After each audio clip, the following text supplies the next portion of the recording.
आंतजिला laptop चोर को माड़ी बसिला पुलिस। होंडा एक्टिवा सह 9 लैपटॉप जबत। खलिकोट थाना पुलिस एक आंतजिला लैपटॉप चोर को गिरफ्त करी ताठू 9 गोटी मूल्यवान लैपटॉप सह एक होंडा एक्टिवा गाड़ी को जबत करने सह खलिकोट थाना परिसर आयोजित एक सांबादिक सम्मेलन में सूचना देइछंती। गणमाध्यम को सूचना दी छत्रपुर एसडीपीओ चंदन कुमार घड़ाई गत 12/2/2024 दिन खलिकोट थाना अंतर्गत लंगलेश्वर ग्राम सत्यव्रत दलाई घरे कई नथिबार सुजोग नहीं दिवा 9 घटिका समय तांको घर थिबा एक एचपी लैपटॉप ER4 वाच और वालेट चोरी होइतिला।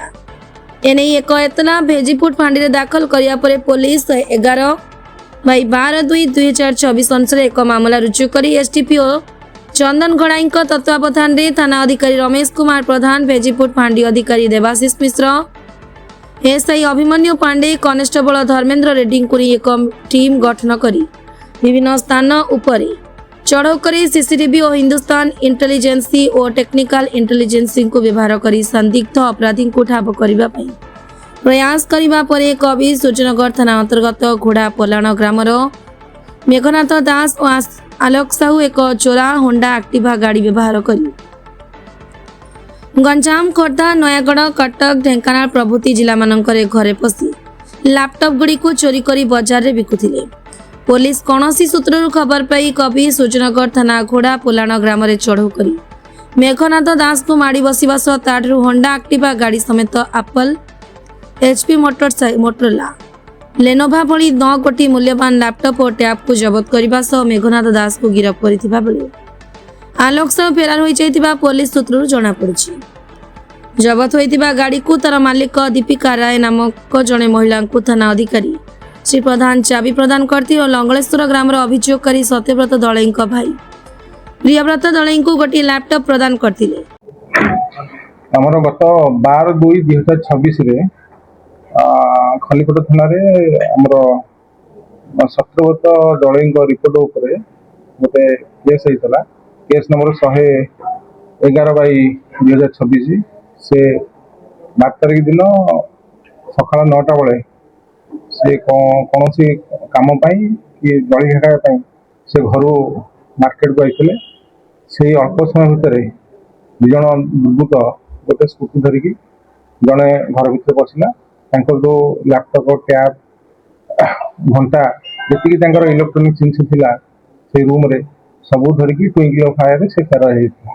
से संगे संगे आसिक आम भेजीपुर फांडी रही सतपुर थाना रही ये घटना है खलिकोट आईसी गोटे स्वतंत्र टीम गढ़ी सार निर्देश मत टीम गठन करते टीम आम आईसी खलिकोट थे फांडी बाबू और थाना अन्य सब स्टाफ थे आम ह्यूमन सोर्स आ टेक्निकल सोर्स लगे विभिन्न जगार आम सीसी कैमेरा चेक करूँ आम तदंत कला भर आम जापारू जे ए 2 जन चोर जहाँ ना हूँ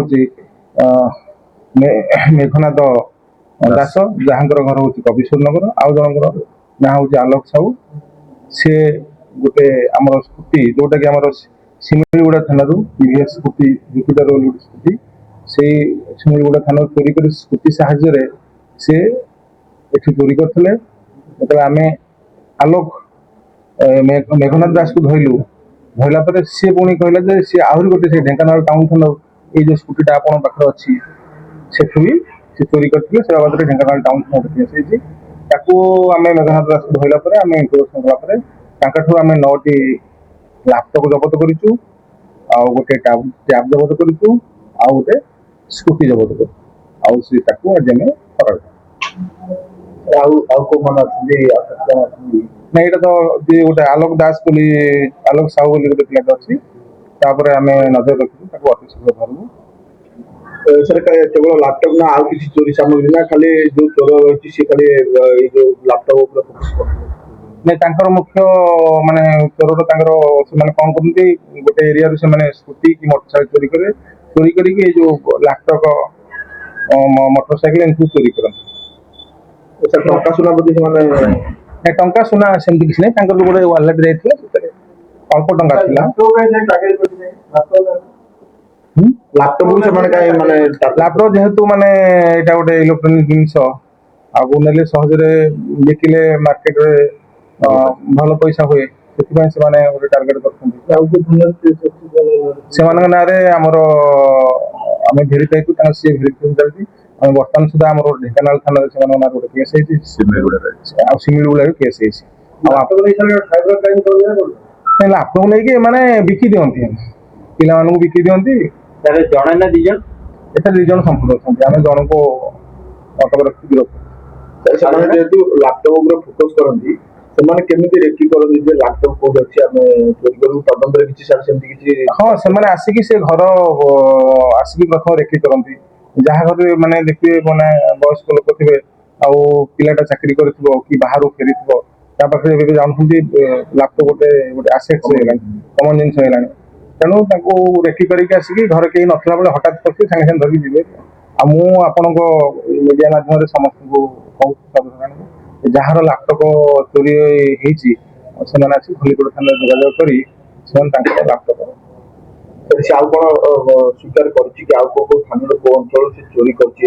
ନା, ସେଇଟା ଚାଲିଛି, ଆମର ତଦନ୍ତ ଚାଲିଛି। ଆମେ ସମସ୍ତ ଆମ ଜିଲ୍ଲାର ସମସ୍ତ ଆଇଏଏସ୍ ମାନଙ୍କୁ କହିଛୁ, ସେମାନେ ଆସି ମଧ୍ୟ କୋଉଠି ବିକ୍ରି କରାଯାଉଥିଲା ତା ନେଇକି କିଛି ତଥ୍ୟ ଦେଇଛି ସିଏ?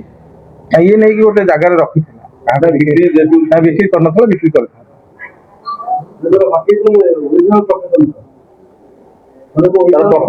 ପ୍ରଫେସନ ତାଙ୍କର କିଛି ନାହିଁ, ତାଙ୍କର କିଛି ସଲିଡ୍ ସୋର୍ସ ଅଫ୍ ଇନକମ୍ ନାହିଁ, ତାଙ୍କ କାମ ହେଲା ଏମିତି ଚୋରି କରିବା। ଖଲିକୋଟରୁ ମାଧବ ବେହେରାଙ୍କ ରିପୋର୍ଟ, IJB ନ୍ୟୁଜ।